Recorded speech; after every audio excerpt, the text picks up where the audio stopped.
Toastmasters and dear guests. A very good morning. Good morning.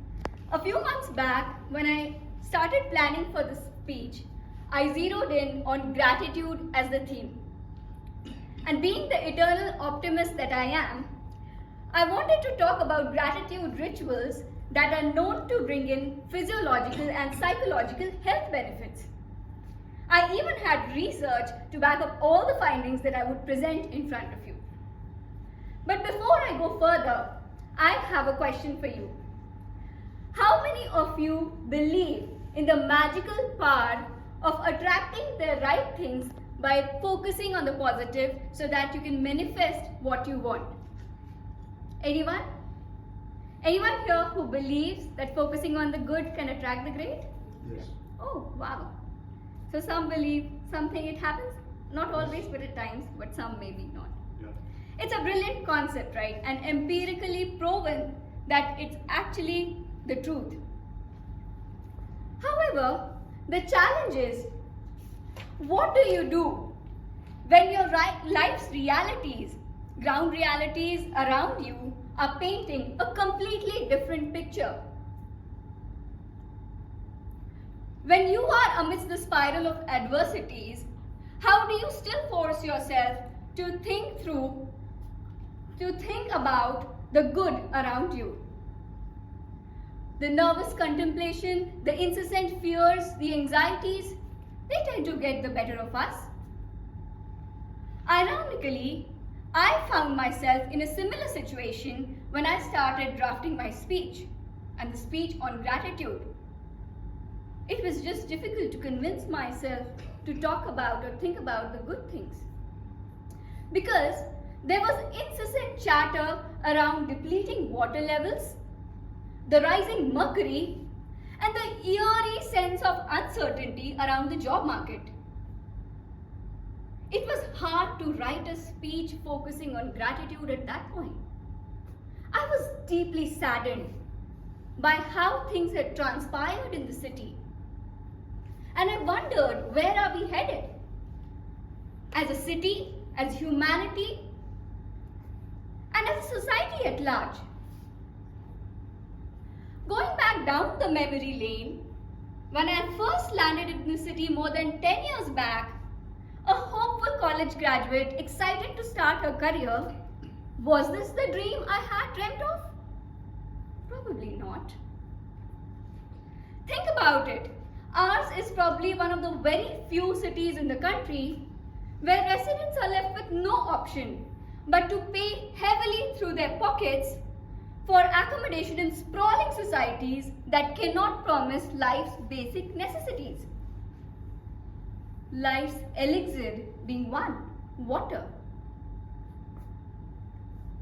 Though through this crisis, I did learn about a new phrase, water silent hours.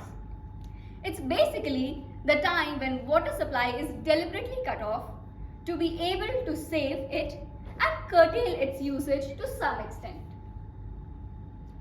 Lo and behold, what happened? Did the eternal optimist in me come back to life again? I was beginning to look at the sliver of silver lining amongst the proverbial dark grey clouds. Mind you, only proverbial. The dark grey clouds aren't here yet. Well, it seemed like my eternal optimist was back in action.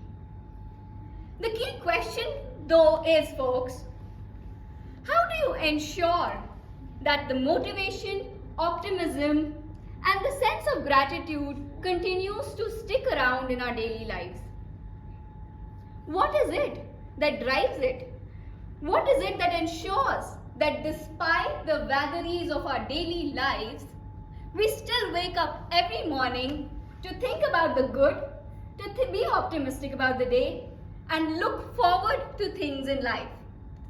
Any guesses? Anyone?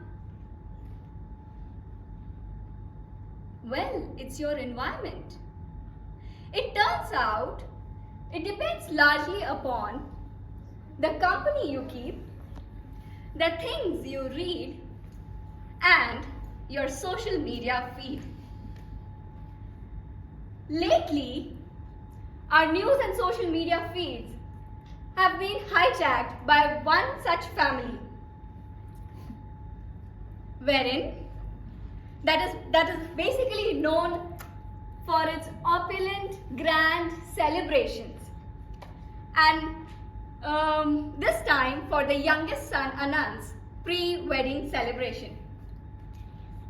With all the coverage they've had, it's been hard to miss the Ambanis, ain't it? Isn't it? It is, right?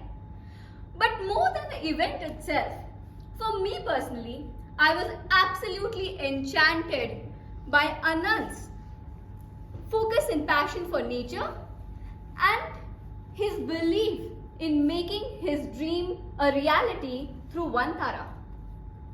What's Vantara? Vantara is a world-class wildlife sanctuary where elephants bask in Jamnagar, where elephants bask in state-of-the-art jacuzzis by the day and stroll amidst plush green mango orchards through dusk. All this while enjoying organic red apples, totally oblivious to the plight of the hapless residents of the country's Silicon Valley.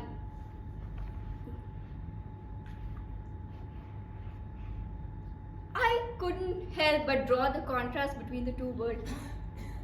On the one hand, Anand's passion and also his ability and might to focus on making his dream a reality and ensuring that his beloved animals can still continue to enjoy colossal jacuzzis at the peak of the summer.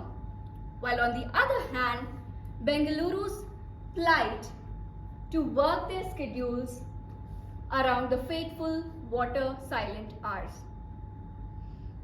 It was stark.